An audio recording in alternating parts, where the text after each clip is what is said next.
So part of the purpose of this channel was to provide you with guidance and knowledge about how to achieve success in life, and also share with you my own experience about starting from the bottom and becoming successful, right? How to do that. But I'd also intended to introduce you to people who have started from the bottom and worked their way up to success. And so today I'm going to introduce you to a person like that, a good friend of mine, as a matter of fact, who belongs to a category that I refer to as global achievers. So global achievers are those kinds of people whom you can put anywhere in the world and they would be successful. If you listen to people like that, we can learn a lot about becoming successful. So I hope you get a lot out of this video. Welcome to the Psychology of Success. My name is Alexander. I'm a psychologist by training. I'm also the author of the book, The Psychology of Success. And today we're meeting with my good friend, Mr. Dhruv Jha, who's an engineer by training and Hello. also very successful individual. So Dhruv, I've known you for many years, and I know you did very well in India. You come from India, you come to Canada, you've been here for a few years. You did very well in India. And after coming here, you've established yourself in Canada here, and you're doing very well here too. So I was hoping that you could share with people who happen to be watching this, what are some of the characteristics and traits that you've relied upon in order to establish success for yourself? Yeah, definitely. So thank you for having me over. I came to Canada in 2006, and it's been almost 17 years now I've been here. Wow. And I came and joined a company called Jacobs Engineering.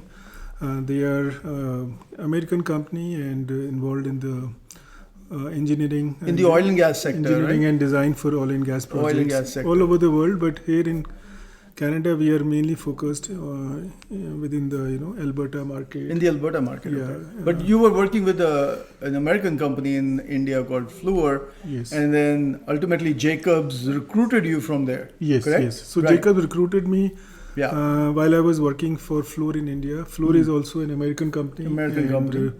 While I was in Fluor, I was actually working from India for Canadian projects, and that's why Jacobs liked my experience, because all my work prior to Jacobs was in the Canadian market. So I was a natural fit to come Right. to Canada and work for this company. So you had experience that was valuable to Jacobs Yes. here. Yes.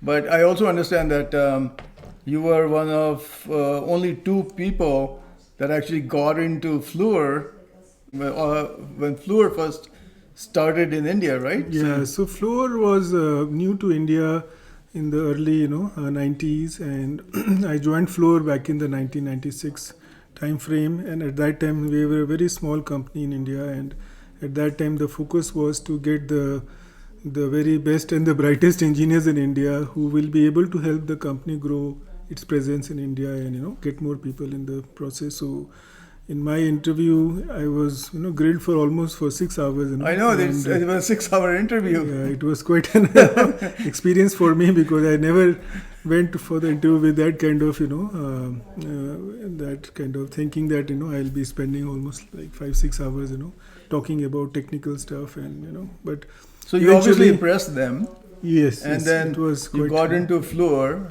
And how many years did you work in Fluor then? I worked for about 8 years in Fluor, and at that point I felt that because all the work that I was doing in India, I felt that now it's time to move and to work in Canada, because that's where all the project work was happening, and we were doing a portion of the work in India. And I So you thought wanted a more a a bigger, overall, like experience, a whole picture kind of experience. big and- picture project experience that Yeah. was limited in India, being in India, because that's how the nature of the Yeah. So then after that you applied to Jacobs, and Yes, then they hired you and they brought you here. yes, yes. And so you came here, and then subsequently you've been working here, and you've established yourself here, and you have this beautiful home, and done well. What are some of the traits what are some of the things or principles that you follow that that help you establish success? Help you manifest success, would you say? What are some of the things that you follow? Yeah, sure. So I came here when I was almost 32 years old, and I left everything that I had in India. My Right, house, wow. my car, my Family, friends, everything. yeah. So I came here with just 2 suitcases full of clothes. Mainly, and here after coming here, we had to start pretty much from scratch. From scratch, everything. right. So Yeah. in terms of my professional success, so attitude is something I believe is the most important element of an individual success. Yeah. So when I was very young, I read a book by an author named Arindam Chaudhary, and his book was based on ask principle. ASK. A stands for attitude, S Attitude. stands for skills, and K stands for knowledge. For knowledge, right. So basically, the concept is that no matter how knowledgeable you are or how skillful you are, but if you don't have good attitude, you won't be a successful person. So even if you have less skills and less knowledge, but you have a good attitude, then Right. chances of you being successful in the big picture is much higher. So how did you apply the attitude part to yourself? So in my case, attitude means being humble, never, try to take advantage of people that you work with.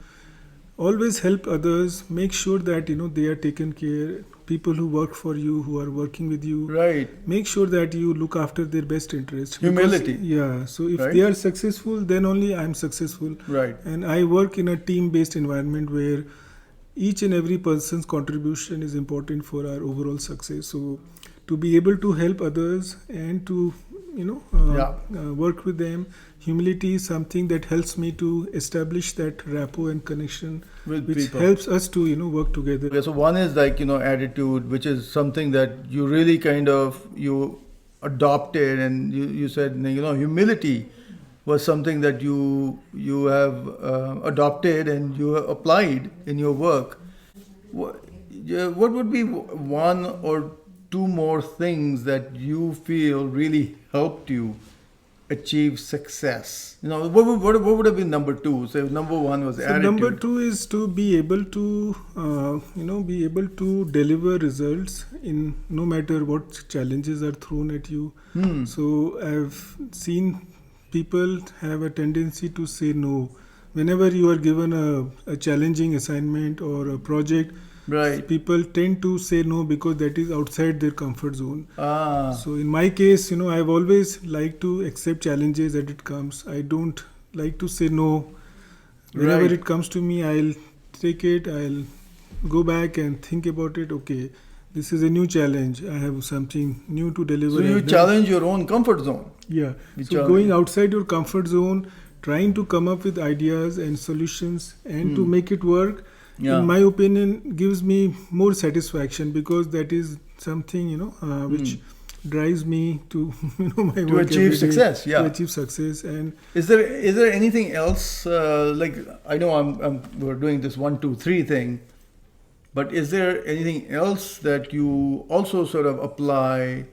What would be the third thing, like in conclusion of our discussion today? yeah, Let's say. so the third thing, in my opinion, is being having the ability to gain the trust of people. So if people trust you and they believe in you, Right.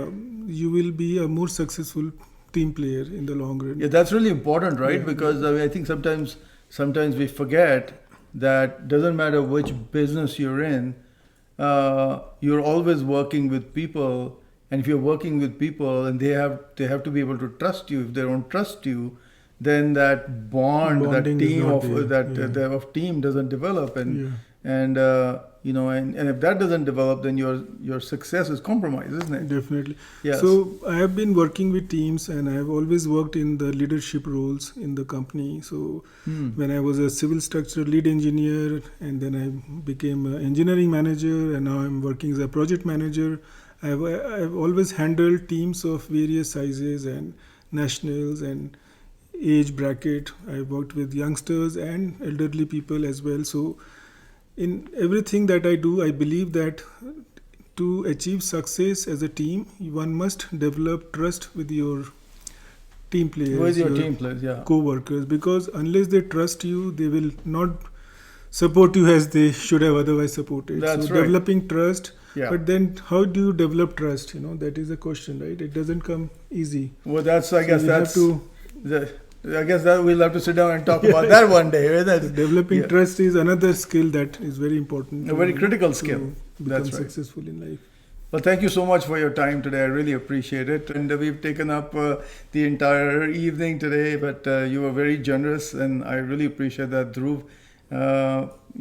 Talking to me and sharing those characteristics, those traits that have made you successful with, the people who happen to be listening to this today. Oh, I really thank you. appreciate My pleasure. Thank You are you a so gentleman. Thank you so much. All the best. So there it is. I hope you enjoyed that discussion. I hope you will subscribe to this channel. I intend to bring other people also and introduce them to you, people who are themselves successful, who have achieved success in life. They'll inspire you, they will teach you, they will share their skills, they'll share their experiences with you, all of which I hope leads you to success. Now, about that book that I was talking about, The Psychology of Success, I will leave a link to that book down in the description box below. If you're interested, please feel free to take a look at it. Also, feel free to tell me what you would like to see on this channel, and I'll try and make that happen. In the meantime, good luck and take care.